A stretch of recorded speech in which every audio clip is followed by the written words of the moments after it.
Salut et bienvenue dans ce nouveau chapitre où je vous propose de parler un petit peu orientation et de vous guider vers ce que vous pouvez apprendre maintenant. Donc tout d'abord, je tiens à vous féliciter d'être arrivé jusqu'au bout des bases du langage, ce n'était pas forcément évident, mais maintenant il est temps de découvrir comment vous allez pouvoir utiliser le JavaScript pour des cas concrets.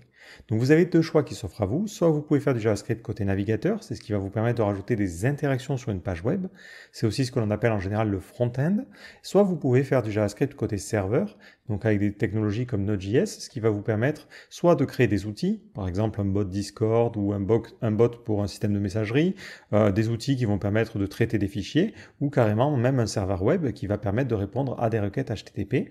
Donc pour rappel, on avait déjà parlé de ce que c'était le HTTP. Ben justement, avec le JavaScript, on va pouvoir interpréter la requête et générer la page qui correspond. Donc là, il n'y a pas forcément d'ordre. Moi, j'ai choisi de mettre ici le JavaScript côté navigateur en premier, mais c'est parce que forcément, je devais faire un choix au niveau de l'affichage. Mais vous pouvez commencer par l'un ou par l'autre, et ça n'a pas d'importance. Et vous pouvez aussi voir les deux si les deux vous intéressent, ou n'en voir qu'un. Ça dépend de ce que vous voulez faire. Pour rentrer un petit peu plus en profondeur sur le JavaScript côté navigateur, ça va vous permettre de rajouter des interactions sur la page, de détecter par exemple lorsque l'utilisateur va cliquer sur un élément, de générer des éléments HTML. Si je vous donne quelques exemples, ce sont des exemples de TP que l'on fera dans cette partie-là. Par exemple, sur cette page-là, j'ai un système d'apparition. Donc lorsque je défile dans ma page, on voit que les éléments apparaissent avec un petit effet comme ça d'animation. Donc ça va pouvoir être piloté par le JavaScript.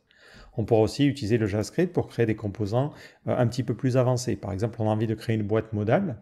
Alors même si aujourd'hui on a un élément HTML pour faire ça, on va pouvoir créer un élément HTML qui sera une div. Et quand je vais cliquer sur un bouton, pouf, ça va s'afficher. Lorsque j'appuierai avec mon clavier sur échappe, la modale disparaîtra. Donc tout ça, ça sera rendu possible par du JavaScript. Un autre exemple, c'est un système de scroll spy, c'est-à-dire que lorsque l'on défile, on va automatiquement détecter la section sur laquelle on est et souligner le bon élément dans le menu. Et vous avez comme ça des tonnes et des tonnes d'exemples de choses que l'on pourra faire en JavaScript. Et du coup, ça c'est du JavaScript côté navigateur. Donc c'est le navigateur qui va exécuter votre code. Donc ensuite, on verra le JavaScript côté serveur. Donc nous, vu qu'on s'intéresse au web, c'est essentiellement pour créer un serveur web, mais vous allez voir qu'avec le JavaScript côté serveur, vous allez pouvoir par exemple lire des fichiers. Vous allez pouvoir aussi exécuter d'autres processus. Donc on pourrait tout à fait s'imaginer utiliser le JavaScript pour récupérer des vidéos, appeler un outil pour les convertir et les sortir dans un autre dossier. On peut aussi s'imaginer créer des bots pour différents systèmes de messagerie, écouter quand de nouveaux messages arrivent et pouvoir envoyer des informations pour pouvoir poster de nouveaux messages ou répondre à des questions utilisateurs.